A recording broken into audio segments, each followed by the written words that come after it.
Baik, bismillahirrahmanirrahim. Assalamualaikum warahmatullahi wabarakatuh. Waalaikumsalam warahmatullahi wabarakatuh. Syukur alhamdulillah kita panjatkan kehadirat Allah Subhanahu wa taala. Selawat dan salam kita sanjung sajikan ke pangkuan Nabi Muhammad sallallahu alaihi wasallam. Yang saya hormati Bapak dan Ibu guru yang telah berhadir pada acara desiminasi pada hari ini. Dan terima kasih banyak yang telah Bapak Ibu guru yang telah meluangkan waktu untuk bersama kami mendengarkan presentasi kami tentang desiminasi budaya positif di sekolah kita. Saya Nurhayati SPD, merupakan salah satu CGP SMA Nurdina Luxmawe angkatan 11. Kami di sini diberikan tugas untuk mendesiminasikan budaya positif di lingkungan sekolah kita. Baik, yang pertama, sebelum kita lanjutkan ke bagaimana itu budaya positif, kita lihat dulu beberapa miskonsepsi teori kontrol. Yang pertama di sini ada ilusi guru mengontrol murid, ya. Jadi ilusi guru mengontrol murid itu bisa dilihat juga ilusi bahwa semua penguatan positif, efektif dan bermanfaat. Kemudian ilusi bahwa kritik dan membuat orang merasa bersalah dapat menguatkan karakter. Kemudian ilusi bahwa orang dewasa memiliki hak untuk memaksa. Ini miskonsepsi teori kontrol. Selanjutnya, teori kontrol tentang budaya positif. Jadi semua hal terkait dengan kebiasaan-kebiasaan, keyakinan dan nilai-nilai positif dan berpihak kepada murid dengan penerapan yang membuat murid menjadi nyaman, aman, menyenangkan. Tujuan dari perubahan penerapan budaya positif dapat menjadikan murid yang bertumbuh dan berkembang menjadi murid yang berkarakter profil pelajar Pancasila. Ini adalah beberapa konsep inti budaya positif. Ya, yang pertama ada perubahan paradigma belajar, kemudian disiplin positif, kemudian nilai-nilai kebajikan, serta kebutuhan dasar manusia dan motivasi dan perilaku manusia, keyakinan kelas, posisi kontrol, dan segitiga restitusi. Ya, jadi bagaimana yang disebut dengan pembelajaran dengan paradigma baru? Pembelajaran dengan paradigma baru merupakan pembelajaran yang dirancang berdasarkan prinsip pembelajaran berdiferensiasi, sehingga para peserta didik belajar sesuai kebutuhannya berdasarkan tahap perkembangan sesuai teori psikologi modern untuk mewujudkan profil pelajar Pancasila. Nah, di sini seperti kita tahu, dimensi profil pelajar Pancasila ada 6. Yang pertama, beriman dan bertakwa kepada Tuhan Yang Maha Esa serta berakhlak mulia. Yang kedua, mandiri, kemudian bernalar kritis, kreatif, bergotong royong dan berkebinekaan global. Ini adalah 6 dimensi profil pelajar Pancasila. Jadi apa yang disebut dengan disiplin positif? Nah, di sini dapat kita lihat bahwa disiplin positif merupakan sebuah pendekatan interaksi dengan murid untuk dapat memperdayakan murid mampu untuk mengontrol diri dan mampu membentuk karakter dan kepercayaan diri sesuai motivasi intrinsiknya tanpa terpengaruh motivasi dari faktor eksternal.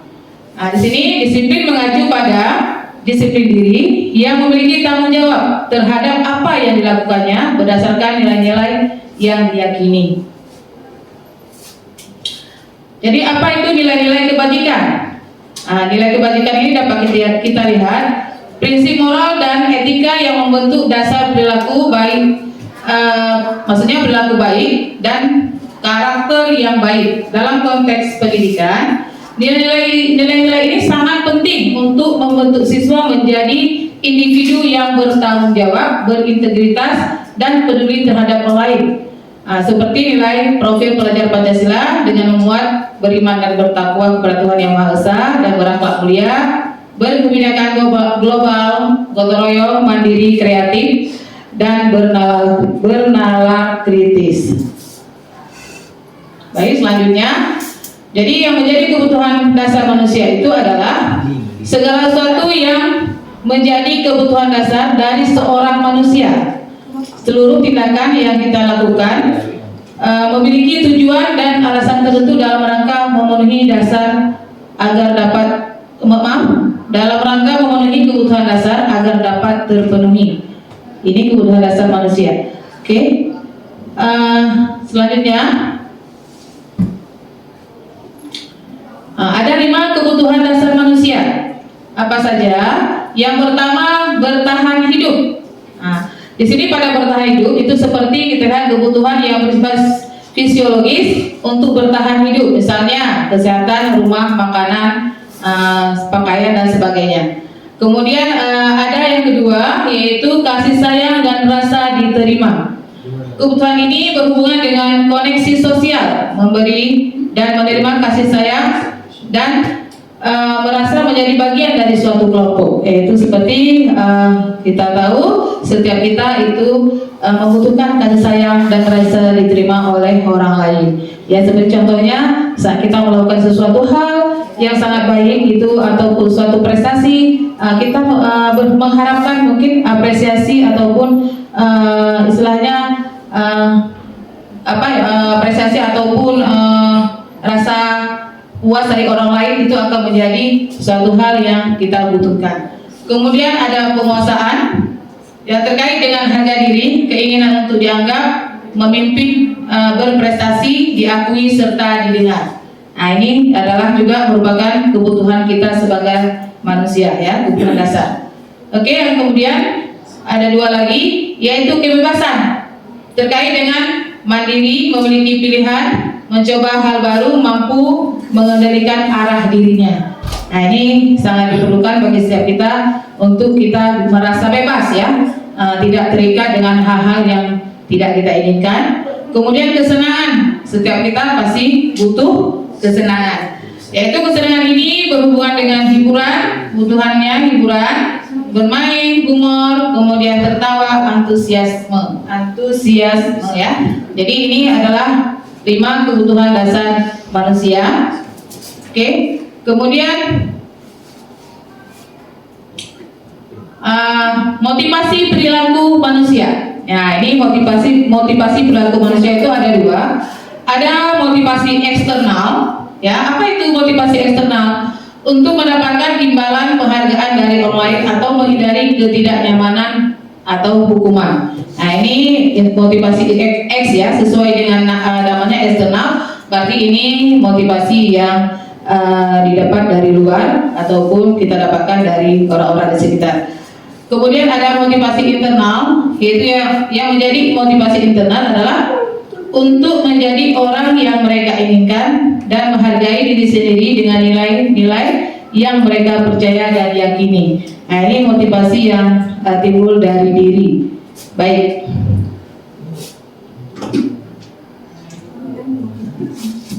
Kemudian ada beberapa perilaku guru terhadap murid. Nah, ini di sekolah kita pasti berhubungan dengan murid. Yang pertama ada perilaku hukuman, ya. Apa itu perilaku hukuman? Tanpa terencana, diberikan tiba-tiba. Nah, ini yang pertama. Kedua, murid tidak merasa terpaksa atau dilibatkan. Kemudian yang berikutnya, sesuai keinginan guru dan bersifat satu arah. Kemudian kadang berupa hukuman fisik. Ini yang perilaku yang pertama. Kemudian perilaku yang kedua, ada yang namanya konsekuensi, ya. Jadi konsekuensi ini terjadi karena direncanakan atau disepakati sesuai peraturan, ya. Murid tidak senang atau nyaman. Kemudian yang ketiga, guru yang selalu memonitor murid. Nah, ini perilaku konsekuensi. Sedangkan yang ketiga ada perilaku restitusi. Apa itu perilaku restitusi? Itu dapat dilihat proses menciptakan kondisi bagi murid untuk memperbaiki kesalahan.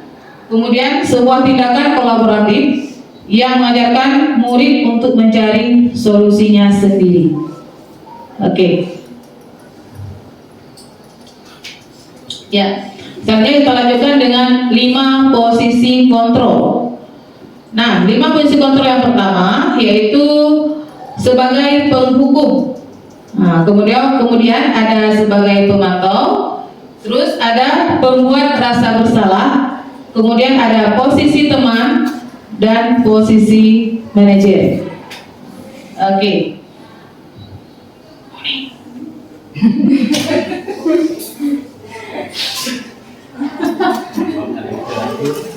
Baik, untuk kita tahu bagaimana posisi-posisi tadi yang kita aplikasikan pada lingkungan sekolah, bagaimana fungsinya, kita lihat video berikut ini.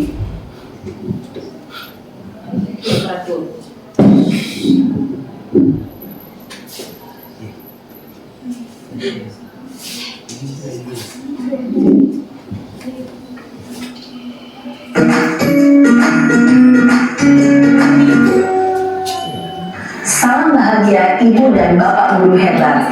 Dalam penerapan disiplin positif restitusi, salah satu program yang dikembangkan adalah 5 posisi kontrol.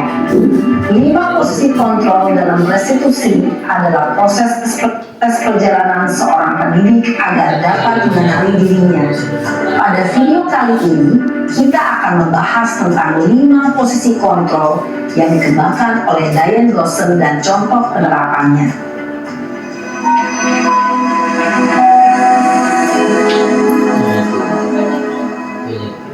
Lima posisi kontrol itu adalah 1. Posisi penghukum, 2. Posisi pembuat merasa bersalah, 3. Posisi teman, 4. Posisi pemantau atau monitor, dan 5. Posisi manajer. Untuk lebih memahami kelima posisi tersebut, mari kita saksikan kasus Naren yang terlambat hadir 20 menit di sekolah dan melihat bagaimana kelima posisi kontrol dalam menghadapi masalah tersebut.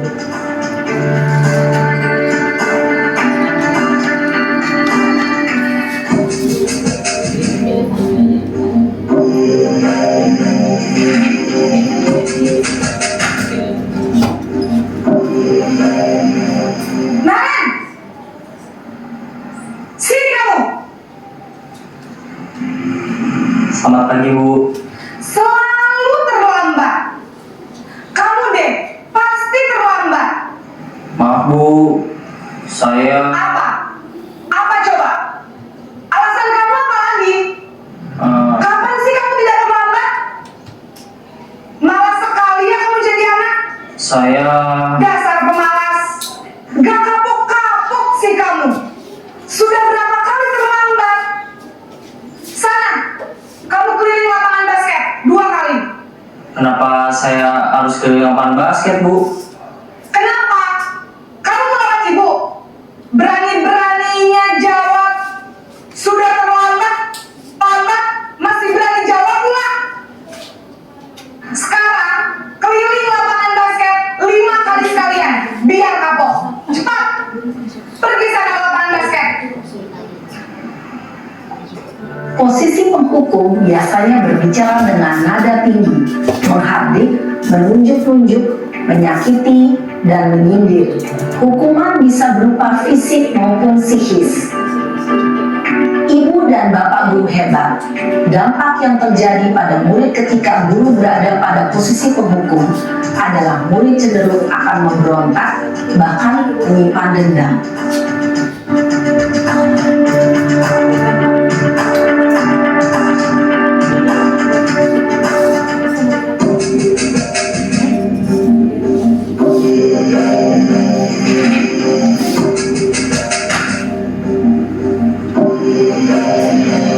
Naren!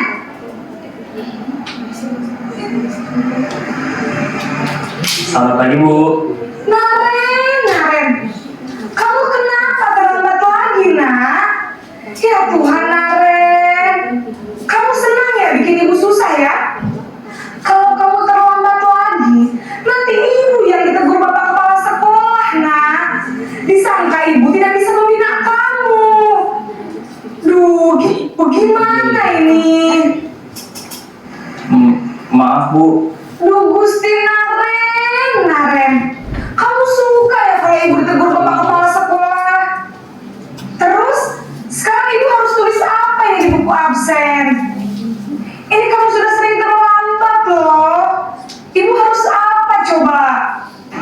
Bu, maaf sekali. Ya sudah, lain kali jangan bikin ibu susah lagi ya nak ya. Ibu tidak akan kuat lagi kalau kamu begini terus. Bisa jantungan kalau ibu ditegur bapak kepala sekolah. Sana cepat ke kelas. Maaf ya Bu, maaf sekali. Posisi pembuat rasa bersalah berbicara dengan nada tenang, cenderung lembut. Namun kata-kata yang diutarakan membuat murid merasa menjadi orang yang gagal, memandang buruk dirinya sendiri, merasa tidak berharga, dan tidak sanggup membahagiakan orang lain. Ketika guru mengambil posisi pembuat rasa bersalah, murid akan menganggap dirinya yang bersalah dan ia akan menyimpan emosi negatif tersebut di dalam dirinya.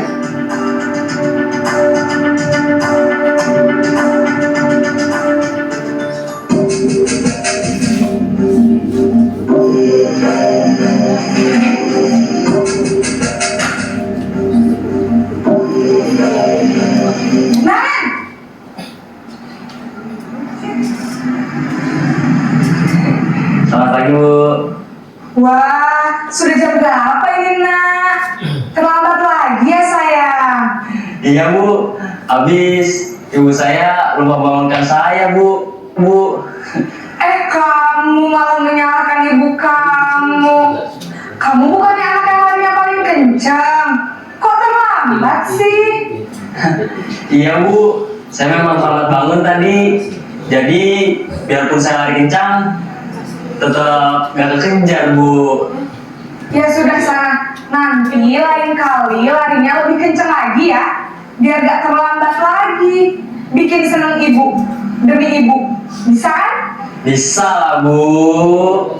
Ya sudah sana masuk kelas, ibu beresin urusan absen kamu. Kamu ini ada-ada saja.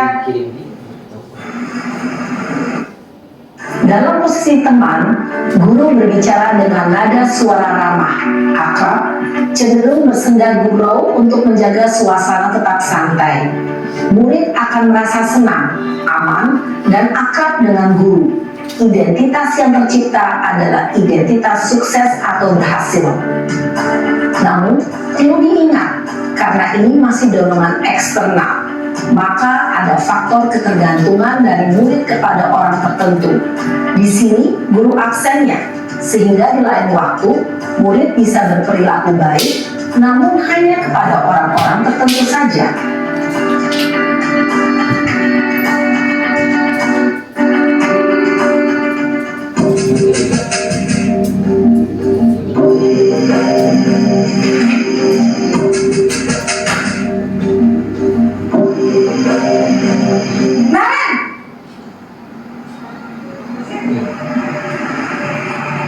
Selamat pagi Bu.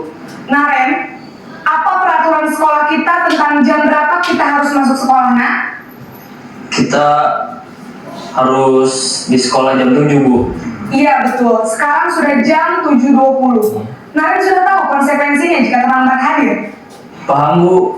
Saya harus tinggal kelas pas jam istirahat selama 20 menit. Iya benar, konsekuensinya demikian.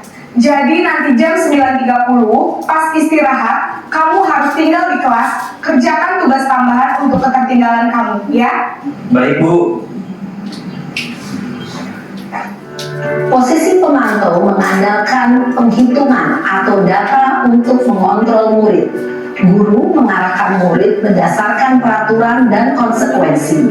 Seorang pemantau menunjukkan bahasa tubuh dan ekspresi wajah yang datar dan cenderung formal.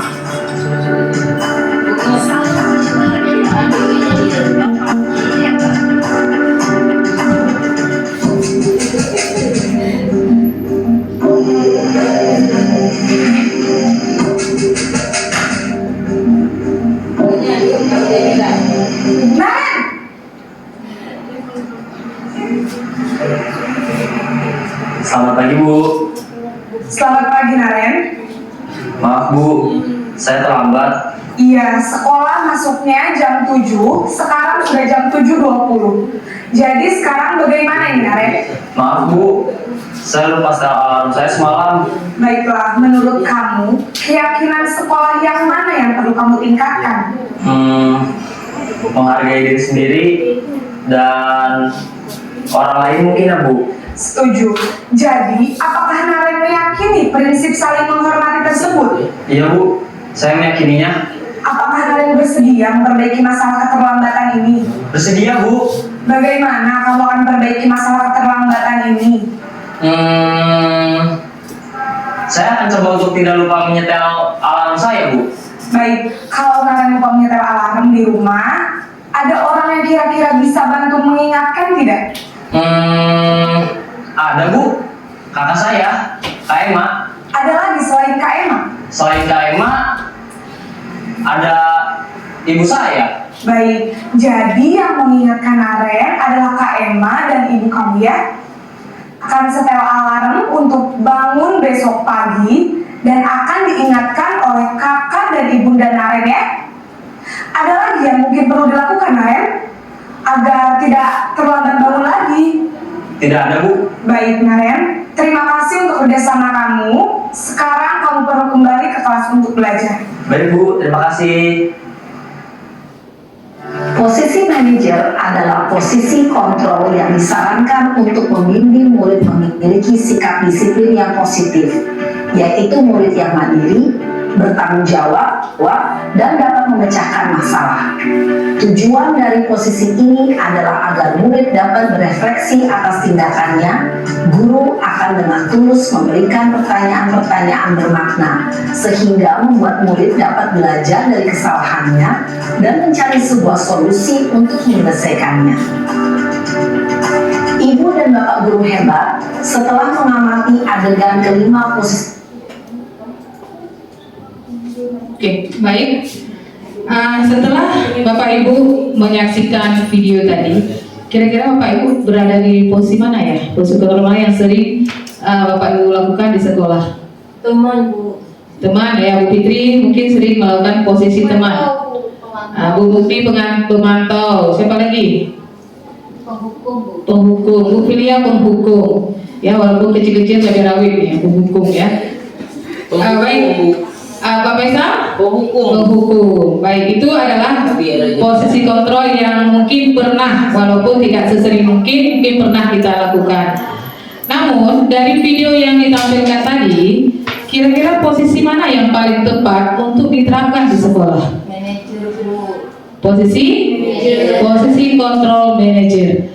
Nah, di situ pada posisi kontrol manajer kita lihat tadi bahwa siswa itu diberikan suatu arahan ataupun bimbingan sehingga dia dapat melakukan mencari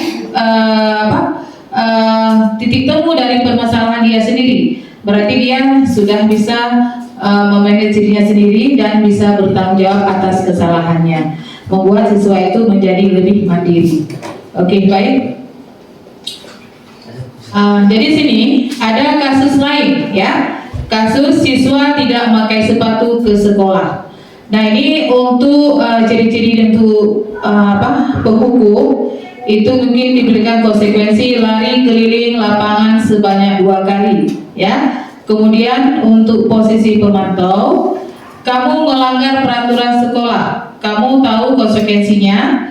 Setelah jam istirahat kamu sudah harus memakai sepatu. Nah, ini pemantau. Ini yang mungkin dilakukan oleh posisi kontrol pemantau.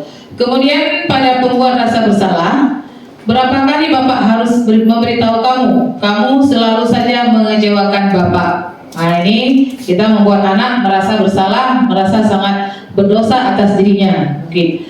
Kemudian pada posisi teman, ayo dong kamu ikut aturan, tolong bantu Bapak kali ini ya. Sudah tidak apa-apa, lain kali jangan sampai berbuat seperti ini lagi ya.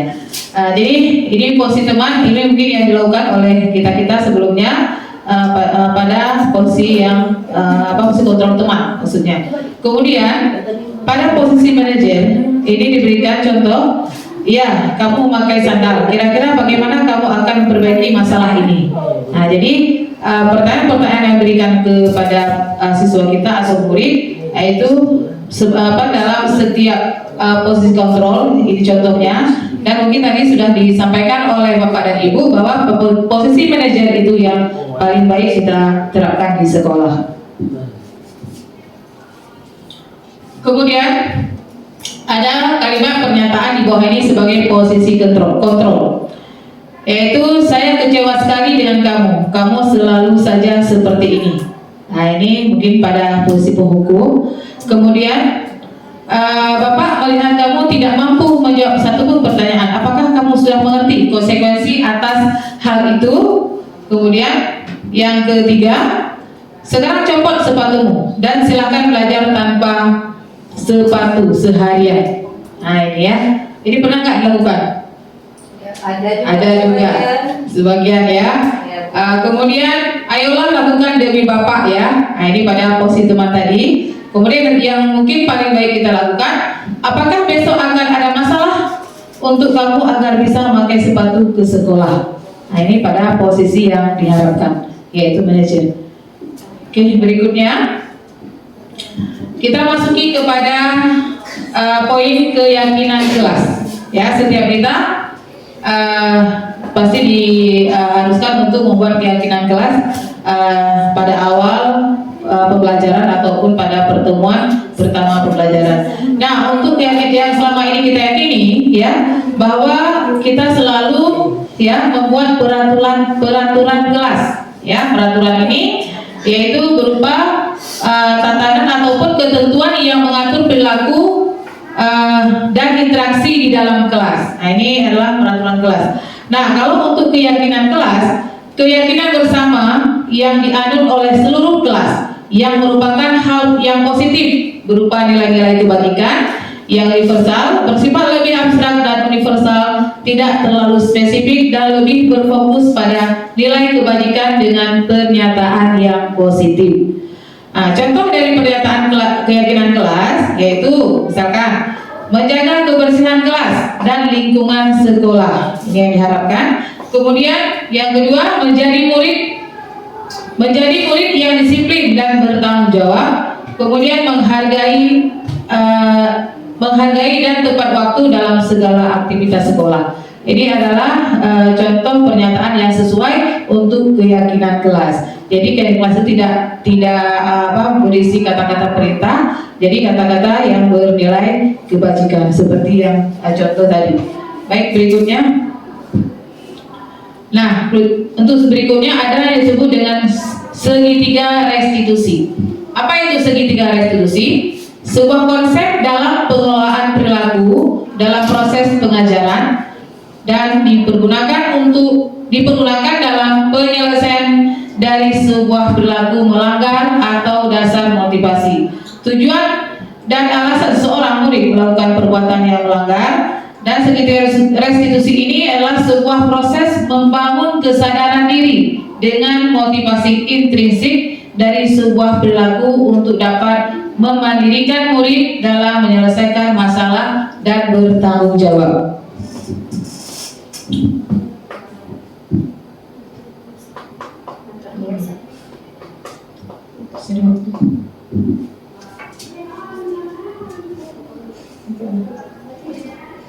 Ya, lanjut.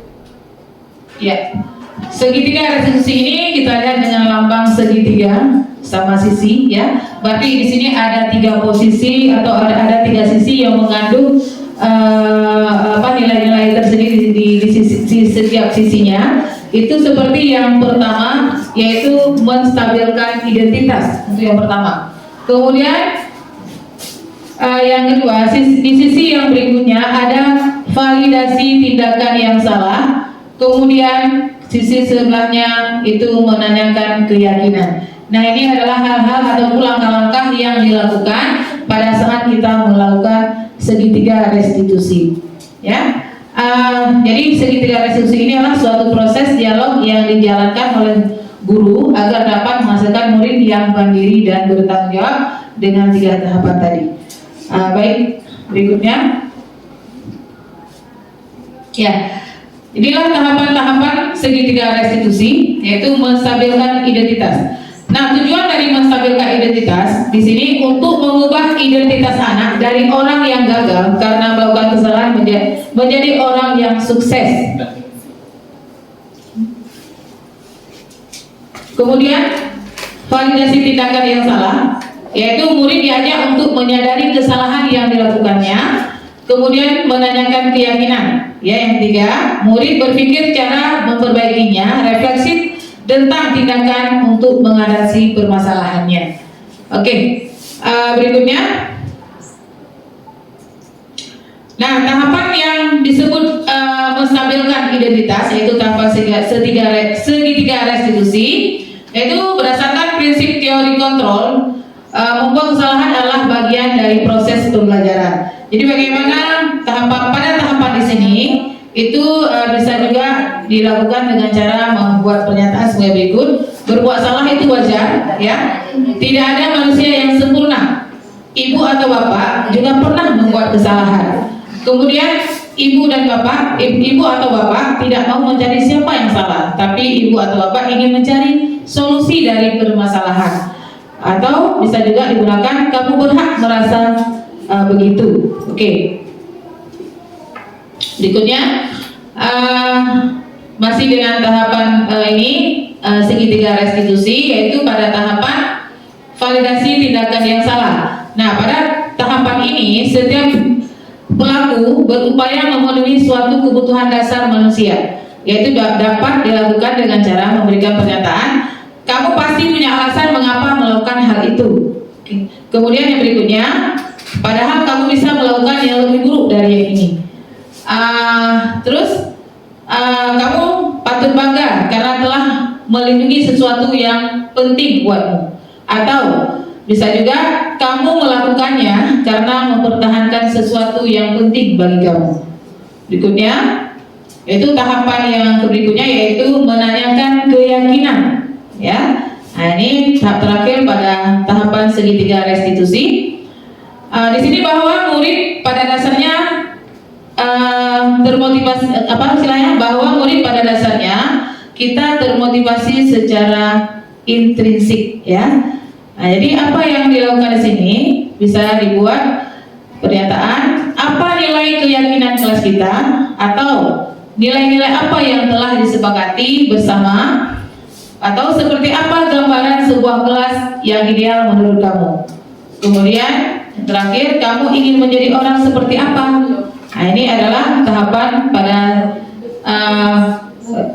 tahap ataupun langkah menanyakan keyakinan. Oke. Nah, penutup di sini kita sudah melihat tadi, yaitu untuk penerapan disiplin positif, guru harus memberikan teladan berupa standar kompetensi kepribadian, profesional, pedagogik, dan sosial yang baik serta dapat merefleksi dirinya dalam posisi kontrol sebagai manajer. Ya, posisi yang paling tepat tadi, karena pada posisi manajer ini siswa dapat bertanggung jawab atas dirinya dan siswa itu lebih mandiri. Kemudian dalam menuntun murid menjadi insan yang mandiri, merdeka dan bertanggung jawab agar menjadi murid yang berprofil pelajar Pancasila. Jadi demikian presentasi saya hari ini tentang budaya positif. Dari yang saya paparkan tadi, mungkin Bapak Ibu ada yang ingin menanggapi atau menanyakan. Oke, silakan Bu Marisa. Boleh, silakan berdiri biar nampak. Assalamualaikum warahmatullahi wabarakatuh. Waalaikumsalam warahmatullahi wabarakatuh. Cukup menarik ya Ibu ya, kegiatan pada hari ini mengenai budaya positif kita yang akan kita terapkan pada anak-anak tercinta kita. Nah, jadi di sini menurut apa yang dapat saya simpulkan dari pernyataan Ibu atau penjelasan dari Ibu barusan mengenai kita Biar lebih bersuara, semangat. Assalamualaikum warahmatullahi wabarakatuh. Baiklah, saya akan melanjutkan tentang penjelasan penjelasan Ibu barusan, Ibu Nur Hayati ya. Barusan penjelasan Ibu cukup bagus. Kami dengan mudah memahaminya mengenai budaya positif yang akan kita giatkan di sekolah, pembiasaan-pembiasaan kita di sekolah. Nah, di sini juga saya menyadari bahwa kita sebagai guru seharusnya berada pada posisi kontrol manager yang membimbing siswa ketika siswa sedang mengalami ataupun melakukan kesalahan. Yang kita lakukan adalah menerapkan segitiga restitusi kepada anak-anak tercinta kita. Hanya itu saja dari saya. Luar biasa penjelasan Ibu Nur Hayati ya. Saya akhiri. Assalamualaikum. Waalaikumsalam warahmatullahi wabarakatuh.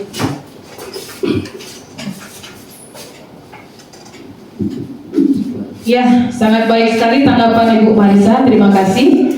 Mungkin ini yang memang harus kita lakukan di sekolah kita supaya murid-murid kita itu kedepannya menjadi lebih baik dan bertanggung jawab.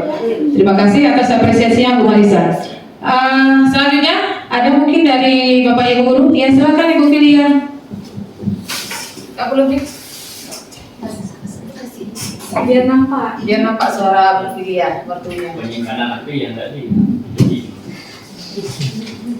Assalamualaikum warahmatullahi wabarakatuh. Waalaikumsalam warahmatullahi wabarakatuh. Terima kasih atas kesempatannya Bu Nur. Saya ingin menanyakan, tadi saya kan sudah mendengar presentasi Ibu mengenai budaya positif di sekolah.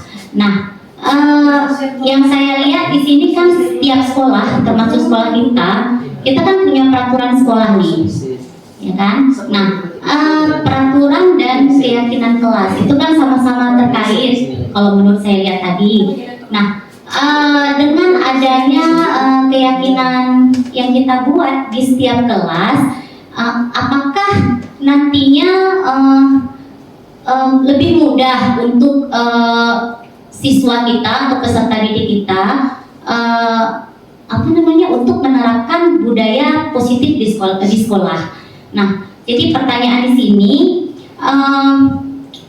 apakah dengan adanya keyakinan kelas yang kita terapkan, apakah memang nantinya ke depan akan membuat peserta didik kita itu lebih disiplin dan menerapkan peraturan yang ada di sekolah? Itu aja. Terima kasih Bu Nur. Assalamualaikum warahmatullahi wabarakatuh. Waalaikumsalam warahmatullahi wabarakatuh.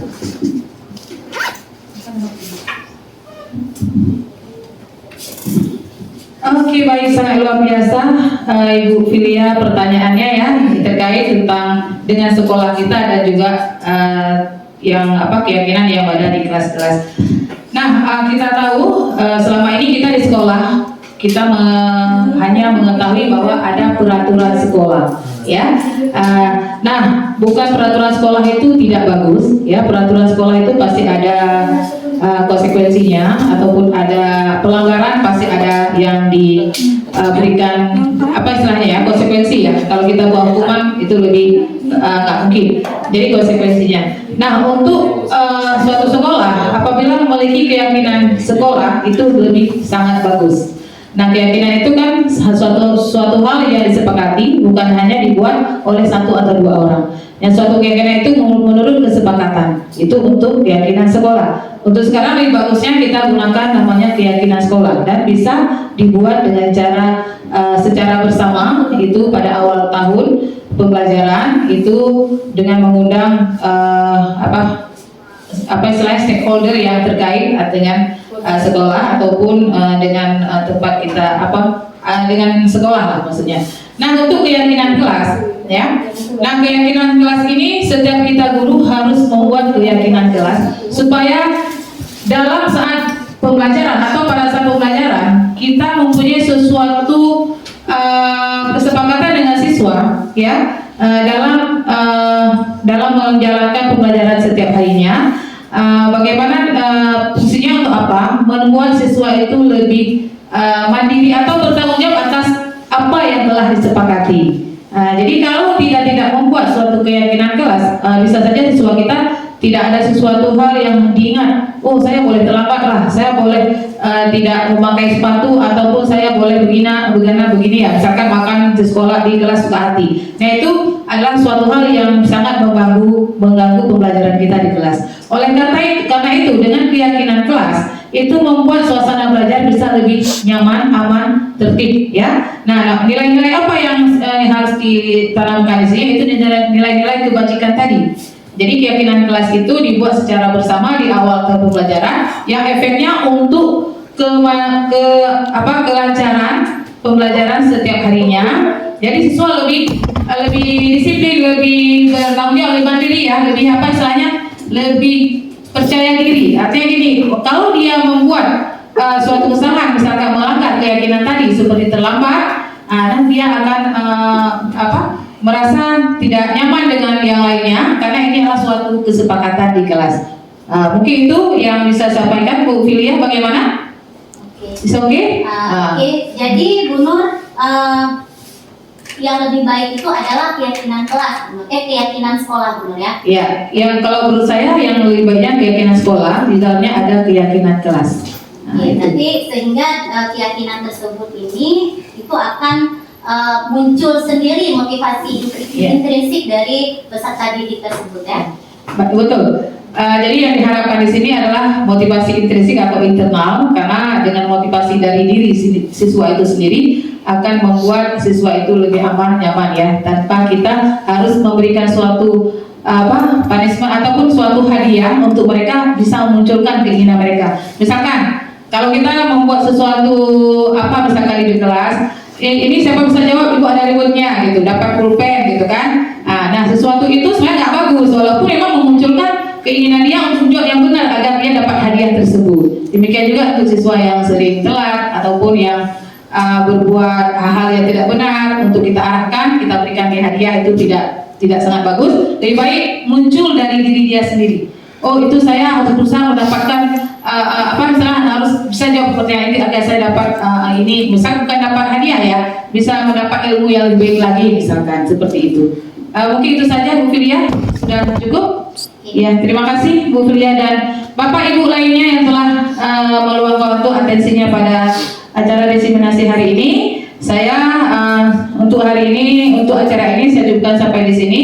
Terima kasih sekali lagi. Assalamualaikum warahmatullahi wabarakatuh. Assalamualaikum warahmatullahi wabarakatuh. Perkenalkan, nama saya Filia Rostiana SPD. Saya guru di SMA Negeri 6 Lok Sumawe, mengampu mata pelajaran sejarah.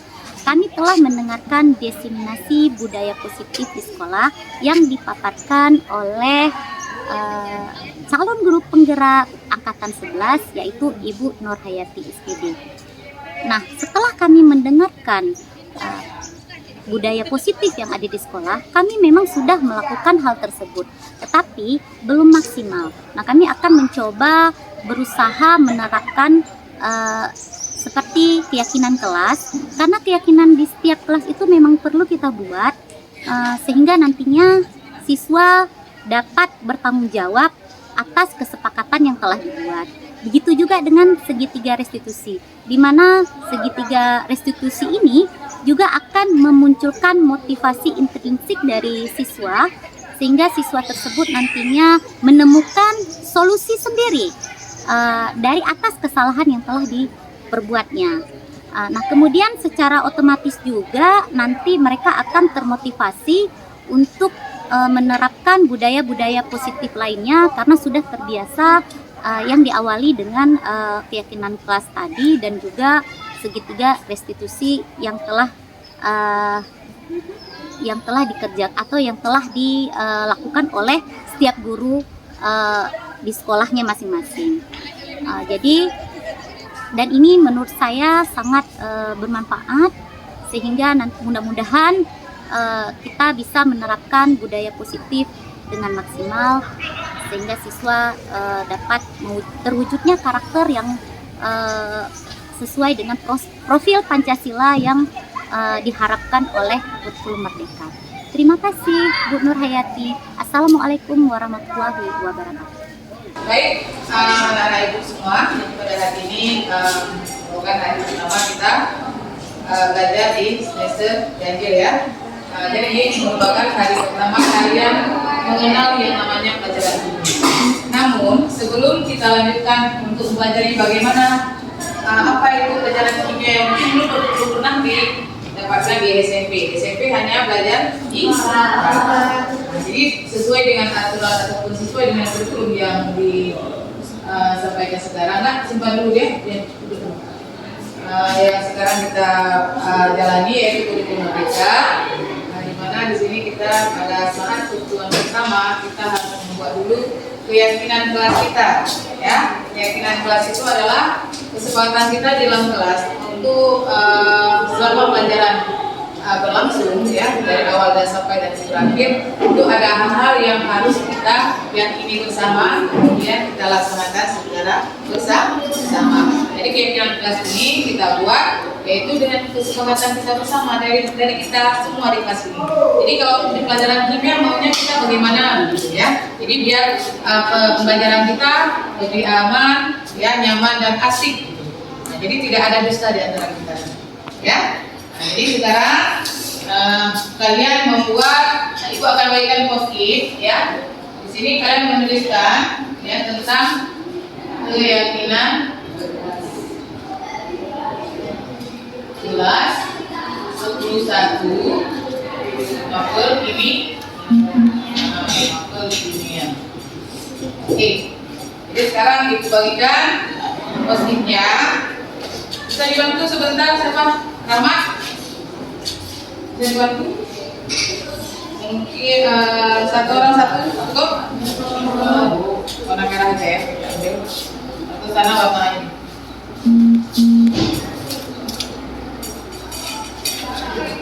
Coba lempar ke waktu berarti.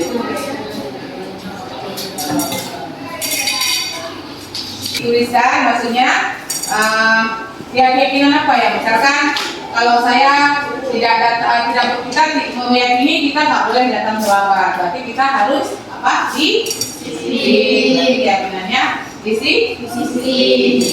Misalkan, apakah boleh nggak makan di kelas? Nah, enggak makan di kelas sambung pelajaran boleh? Nah, misalkan kalau tidak kita sukai, berarti kita harus menuliskan juga itu apa poinnya? Saling menghargai lah. Nah, ya gitu lah. Coba sekarang dituliskan. Menurut kamu perlunya apa yang diterapkan sih ataupun keyakinan kelas kita di pelajaran kimia itu apa yang harus kita tuliskan sehingga pembelajaran yang kita laksanakan nanti itu terasa nyaman, aman, kemudian dan bisa menenteramkan satu kelas gitu ya. Tidak ada. Tuliskan menurut kalian perlu dari yang tuliskan yang harus dilaksanakan pada saat pembelajaran kimia ini loh gitu. Jadi nggak ada masalah dari orang lain tuliskan apa yang diinginkan kita. Nah, nanti kita sepakati keyakinan apa yang kita ambil untuk kebersamaan. Benar lebih. Nggak mesti harus satu, apa aja boleh tulis.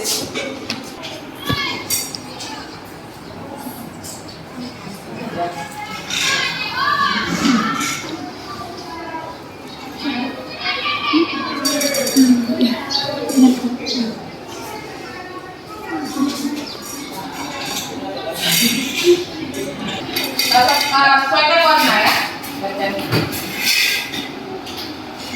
Samping. Boleh juga. Lagi. Terbuka ya. Yang merah sama warna ya, yang kuning.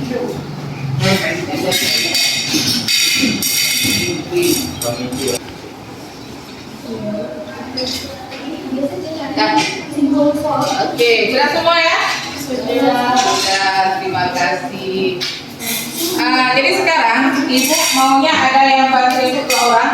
Siapa bisa satu membacakan, kemudian satu lagi menulis. Artinya dari hasil kesimpulan nanti setelah kita baca apa aja yang muncul dalam yang sudah kalian bacakan tadi. Itu kan mungkin ada beberapa. Apa saja coba dibaca. Kelas yang aman dan nyaman tanpa sikap angkuh dan tidak bombastic side eye. Saling menjaga satu sama lain. Keyakinan kelas, dilarang main HP lagi dalam pelajaran dimulai. Dilarang membuli sesama kawan. Dilarang buang sampah sembarangan. Menjaga kebersihan. Kelas yang bersih dan indah, saling menghormati, kelas yang kompak, kelas yang tenang, disiplin waktu. Harus saling membantu satu saat kawan lagi kesusahan. Disiplin, tidak berbicara saat jam pelajaran, tidak boleh makan di dalam kelas, selalu siap PR. Keyakinan kelas. Jadi dari kesekian banyak tadi, itu huruf kalian gimana? Ada yang sama? Ada yang sama ya. Jadi ada yang tidak boleh makan, harus disiplin dan sebagainya. Jadi sekarang kita ambil suatu kesimpulan, ya, keyakinan apa saja yang kita sepakati di sini untuk mata pelajaran kimia di kelas 11. Nah, dari hasil tadi apa saja yang muncul tadi? Coba gimana Eka? Disiplin. Berarti kalian pertama harus ada poin disiplin. Oke. Kemudian apa lagi? Menghargai tadi yang tidak boleh makan ya, tidak boleh makan saat pembelajaran. Kemudian apalagi menghargai pendapat teman, tidak boleh mengganggu teman. Berarti apa itu? Saling menghargai. Dua, saling menghargai. Menghormati enggak? Menghormati.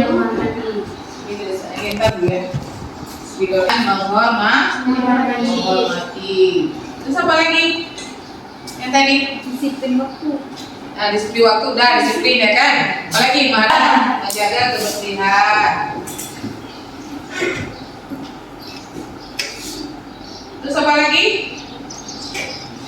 Kira-kira yang tadi disimak teman-teman yang baca. Menjaga kebersihan apa lagi? Ada empati nggak? Saling tolong? Nah, jadi harus ada rasa empati ya. Nah, di sini berarti harus ada empati ya. Empati. Oke, empati tahu kan? Nah, misalkan bersedia menolong teman bila kesusahan. Apa lagi? Gimana? Meminta izin saat keluar. Gimana kata kebajikannya itu? Disiplin. Masuk ke disiplin. Hadir tepat waktu disiplin. Terus apa lagi? Selalu menjaga ketertiban. Tapi yang gini ya. Ketertiban, selalu menjaga ketertiban ke kelas. Apalagi? Ada lagi kebajikannya yaitu disiplin, saling menghargai dan menghormati, menjaga kebersihan, empati, kemudian menjaga ketertiban kelas. Artinya tidak ada yang membuat suatu kerusuhan atau apapun saat pembelajaran. Nah, dan juga tadi tidak makan saat pelajaran. Kalaupun ada sesuatu yang ingin dilakukan, itu mungkin harus diminta izin dulu sama gurunya. Bu, saya mau begini atau saya ini, gitu kan? Dikomunikasikan. Oke, disiplin. Yang kedua, saling menghargai dan menghormati, ya. Kemudian menjaga kebersihan. Kemudian menimbulkan atau memunculkan rasa empati. Kemudian ketertiban, menjaga ketertiban ke kelas. Oke? Nah, jadi itu nanti keyakinan yang kita buat ini itu harus kalian gunakan ataupun amalkan. Nah, pada saat terjadi sesuatu dengan kalian di sini, misalkan datang terlambat, berarti itu tidak disiplin. Kan itu merupakan pelanggaran untuk keyakinan yang sudah keyakinan kelas kita yang sudah kita sebut tadi, ya. Ini merupakan keyakinan yang dibuat secara bersama untuk kelas ini di mata pelajaran kimia dan semuanya harus diikuti ataupun digunakan atau dipahami. Baik ya, terima kasih untuk anak ibu semua yang telah memberikan ide untuk keyakinan kelas di mata pelajaran kimia pada kelas 10. Oke. Assalamualaikum warahmatullahi wabarakatuh. Perkenalkan, nama saya Nur Nazila, salah satu siswi SMA Negeri 6 Kota Lusmawe. Di sini saya akan memberi sedikit testimoni saya terhadap Bu Nur Hayati, selaku guru mata pelajaran kimia. Setelah kami membuat keyakinan kelas bersama, saya merasa suasana di kelas menjadi lebih nyaman dan menyenangkan. Kami semua jadi lebih peduli satu sama lain dan tahu apa yang diharapkan dari kami. Saya merasa lebih dihargai dan termotivasi untuk belajar karena aturan yang dibuat bukan hanya dari guru, tetapi dari kesepakatan kami semua. Sekarang, saya lebih semangat untuk datang ke sekolah karena suasana kelas terasa seperti keluarga. Sekian dari testimoni saya. Terima kasih. Assalamualaikum warahmatullahi wabarakatuh. Halo, apa kabar hari ini? Alhamdulillah baik Bu. Kira-kira tahu nggak kenapa ulang ini? Tahu Bu, karena aku terlambat ke sekolah lagi. Sesuai dengan laporan yang oke. Bahwasannya Arul terlambat lagi hari ini. Iya Bu. Kira-kira terlambat itu suka bersalah tidak? Iya Bu, sama. Iya, berarti sudah tahu ya. Baik, Arul, berbuat salah itu hal yang sangat wajar atau manusiawi. Mungkin setiap orang kita pernah berbuat salah. Akan tetapi kita akan berusaha untuk memperbaikinya. Setuju tidak? Setuju Bu. Baik, Arul terlambat ke sekolah pasti ada alasannya. Kira-kira apa sih alasannya sehingga terlambat ke sekolah? Jadi gini Bu, karena sehabis ngaji, aku nembak mitos. Jadinya terlambat banget Bu. Oh, itu ya alasannya ya. Kenapa Arul terlambat ke sekolah? Karena sehabis mengaji, sudah mentor, kemudian telah tidur dan pastinya bangunnya jadi kesiangan ya. Baik, Arul tahu kan keyakinan kelas yang sudah kita sepakati? Kalau terlambat ke sekolah itu sesuai tidak dengan keyakinan kelas kita? Iya. Ya. Menurut Arul, keyakinan kelas apa yang telah Arul lambat? Kedisiplinan Bu. Disiplin ya. Menurut Arul disiplin itu penting tidak? Penting Bu, karena dengan disiplin dapat membuat aku datang lebih cepat waktu, bisa menghargai waktu. Karena yang aku tahu disiplin adalah salah satu kunci untuk sukses. Ya, betul sekali ya. Menghargai waktu itu sangat gampang untuk kita dan juga kita juga seperti menghargai orang-orang yang ada di sekitar kita. Iya Bu. Maka begitulah pentingnya disiplin. Seperti yang telah Arul sampaikan tadi, disiplin itu adalah kunci dari kesuksesan.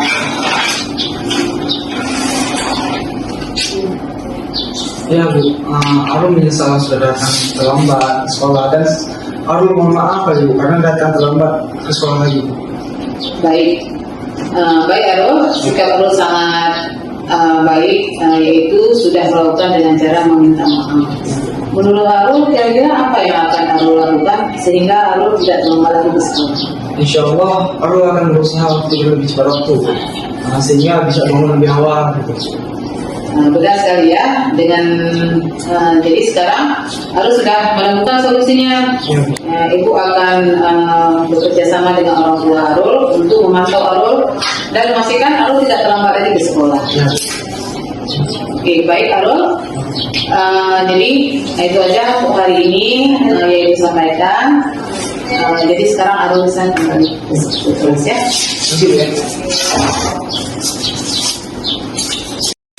Arul merasa sangat senang karena dapat belajar dengan Bu Nur Hayati dan Arul juga mendapatkan ilmu baru tentang bagaimana cara seorang guru bisa menyelesaikan masalah dengan baik-baik. Terima kasih Bu Nur.